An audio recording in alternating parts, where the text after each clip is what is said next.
Assalamualaikum warahmatullahi wabarakatuh. Perkenalkan, nama saya Septian Dwi Putra. Saya dari kelompok 9 dan saya ingin mempresentasikan bab 9, yaitu mengenal diagram UML, atau kita akan membahas tentang studi kasus. Jadi kita lihat yang pertama di sini ada diagram use case atau memahami interaksi sistem. Jadi di sini ada memiliki dua opsi, yaitu menjelaskan interaksi dan memfokuskan pada perilaku. Menjelaskan interaksi itu diagram use case menunjukkan bagaimana pengguna atau aktor berinteraksi dengan sistem. Dan yang kedua, memfokuskan pada perilaku. Diagram ini menggambarkan alur kerja dan fungsionalitas sistem dari sudut pandang pengguna. Jadi saya akan menjelaskan yang pertama. Diagram itu menunjukkan bagaimana pengguna atau aktor berinteraksi dengan sistem. Jadi sebagaimana contoh ini saya ambil dari buku RPL ya, atau Rekayasa Perangkat Lunak. Jadi sistem info yang saya ambil di sini adalah sistem informasi manajemen perpustakaan. Jadi di mana di dalam perpustakaan itu memiliki dua aktor, yaitu petugas perpustakaan dan anggota atau pengunjung perpustakaan. Jadi petugas perpustakaan ini memiliki salah satunya mengelola anggota, mengelola peminjaman, validasi, dan mengelola petugas. Dan mengelola anggota ini seperti memasukkan anggota, mengubah anggota, menghapus anggota, mencari anggota, atau melihat anggota. Seperti itu tugas dari aktor mengelola anggota.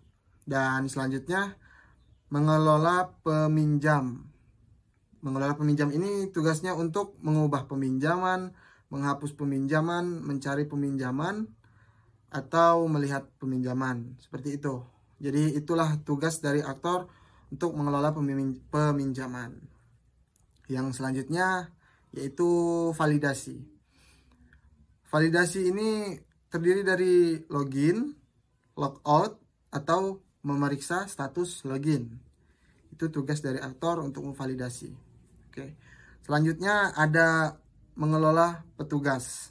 Jadi sebagaimana mengelola petugas itu, memasukkan petugas, mengubah petugas, menghapus petugas, melihat petugas, mengelola pustaka, dan mencari petugas. Seperti itu. Oke.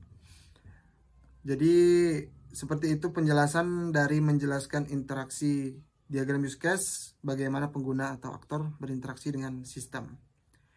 Dan di sini selanjutnya ada memfokuskan pada perilaku.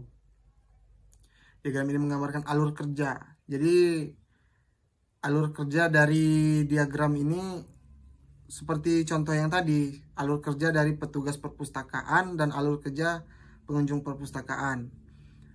Seperti mana kita lihat petugas perpustakaan itu seperti yang saya jelaskan tadi, dan sini saya akan menjelaskan yang selanjutnya, yaitu pengunjung perpustakaan. Jadi pengunjung perpustakaan ini tugasnya untuk mencari pustaka, melihat pustaka, menghapus pustaka, mengubah pustaka, dan memasukkan pustaka. Itu untuk dikelola pustaka oleh si pengguna tadi. Begitu. Oke, selanjutnya yaitu diagram kelas, struktur data sistem. Ini memiliki dua opsi juga, seperti struktur data dan hubungan antar kelas. Struktur data ini diagram kelas menunjukkan kelas, atribut, dan metode dalam sistem. Hubungan antar kelas, diagram ini menggambarkan bagaimana kelas-kelas saling terkait seperti generalisasi, asosiasi, dan agregasi. Oke. Studi kasus yang saya bawa yaitu masih terkait dengan sistem informasi manajemen perpustakaan. Seperti mana kita lihat di sini memiliki 3 komponen, yaitu komponen atas, komponen tengah, dan komponen bawah. Jadi komponen atas itu berisikan nama kelas seperti petugas, pustaka, peminjam, dan anggota. Itu komponen atas. Dan komponen tengah itu berisikan atribut kelas. Seperti saya ambil contoh dari anggota, itu ID, nama, alamat, email, dan telepon. Dan komponen terakhir yaitu komponen bawah. Komponen ini menyertakan operasi yang ditampilkan dalam bentuk daftar. Itu contohnya get ID, set ID, get nama, dan lain-lain. Oke, selanjutnya diagram objek, yaitu representasi objek sistem, memiliki dua opsi. Yang pertama itu objek dan yang kedua hubungan. Objek itu diagram menggambarkan contoh konkret dari kelas dalam sistem. Dan hubungan itu menunjukkan hubungan antar objek seperti asosiasi dan agregasi. Jadi studi kasus ini memiliki objek pustaka yang beratribut ID, judul, jenis penerbit, jumlah, dan pengarang. Selanjutnya yaitu memiliki objek anggota yang beratribut ID, nama, alamat, email, telepon. Dan selanjutnya itu objek petugas yang memiliki atribut username, password, nama, nomor pegawai, dan hak akses. Dan selanjutnya memiliki objek peminjam, yaitu beratribut ID anggota, ID pustaka, tanggal pinjam, tanggal kembali. Jadi semua objek yang di sini memiliki hubungan untuk mengembangkan suatu sistem. Oke, selanjutnya di sini diagram sequen yang berisi alur pesan antar objek. Yang pertama yaitu urutan pesan dan yang kedua alur waktu. Diagram sequen menunjukkan urutan pesan yang dikirim antar objek dalam sistem. Jadi studi kasus yang akan saya bawakan ini untuk use case login, yaitu petugas perpustakaan login ke halaman antarmuka, lalu validasi. Jadi studi kasus yang saya bawa ini menggunakan use case login, yaitu petugas perpustakaan login ke halaman antarmuka untuk mencari validasi. Dan selanjutnya alur waktu, di sini menggunakan use case mencari pustaka, yang dimana petugas perpustakaan login ke halaman antarmuka dan di situ dia mengelola pustaka. Seperti itu. Oke, selanjutnya diagram komunikasi menampilkan interaksi antar objek.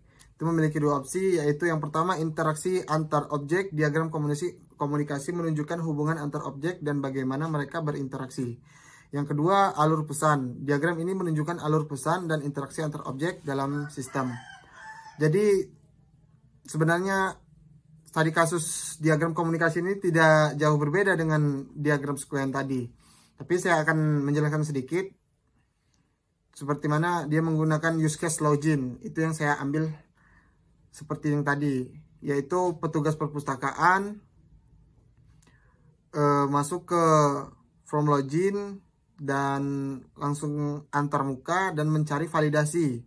Setelah mencari validasi, setelah sampai di titik situ, langsung menuju query check login ke petugas. Dan setelah sampai di petugas, yaitu mengeksekut koneksi basis data. Seperti itu. Jadi perbedaan dari diagram komunikasi dan diagram sequen itu tidak jauh berbeda. Oke. Yang selanjutnya yaitu diagram status atau menggambarkan perilaku objek. Yang pertama status objek. Diagram status menunjukkan status yang dapat dimiliki suatu objek selama siklusnya. Yang kedua itu transisi status, mana diagram ini menggambarkan perubahan status objek sebagai respon terhadap kejadian atau pesan. Jadi studi kasusnya seperti ini. Petugas yang dicari itu diketemukan atau tidak melalui form pencarian petugas. Dan peminjam yang dicari itu diketemukan atau tidak dicari menggunakan form pencarian peminjaman. Dan selanjutnya anggota yang dicari diketemukan atau tidak itu mencarinya menggunakan form pencarian anggota. Dan yang terakhir yaitu pustaka yang dicari diketemukan atau tidaknya, yaitu menggunakan form pustaka. Jadi seperti itu status objek dan transisi statusnya. Oke, selanjutnya selanjutnya di sini diagram aktivitas atau bisa disebut alur kerja proses. Jadi itu yang pertama alur kerja, diagram aktivitas menggambarkan langkah-langkah atau aktivitas dalam suatu proses. Dan yang kedua, aliran data. Diagram ini menunjukkan bagaimana data mengalir antar aktivitas dalam proses. Oke. Studi kasus dalam diagram aktivitas ini yaitu memiliki dua aktor, yaitu aktor petugas dan aktor pengguna. Yaitu yang pertama, aktor petugas itu dia dapat login, setelah itu dia ditampilkan menu, dan di dalam menu itu tuh memiliki beberapa aktivitas, yaitu yang dapat mengelola pustaka, mengelola anggota, mengelola peminjam, dan mengelola petugas. Oke, seperti itu. Setelah itu baru logout. Dan ya yang kedua itu peminjam, yaitu mencari pustaka. Setelah itu baru dia bisa logout. Oke, selanjutnya ini yang terakhir itu diagram komponen, yang dimana mengorganisir komponen sistem.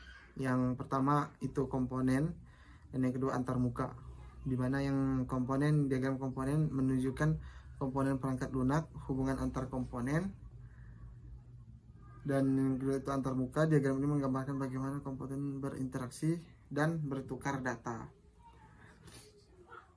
Jadi di sini studi kasusnya lumayan sederhana, bisa saya jelaskan. Di dalam satu server itu memiliki user interface. Setelah user interface itu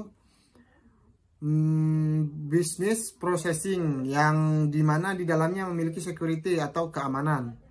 Dan setelah business processing itu dia memiliki data, di bawahnya itu ada data. Jadi dia mungkin data itu adalah database dari dalam server itu. Jadi seperti itu. Oke. Setelah itu selesai. Mungkin itu saja yang dapat saya jelaskan. Kurang lebihnya saya mohon maaf. Saya akhiri, wabillahi taufiq walhidayah. Wassalamualaikum warahmatullahi wabarakatuh.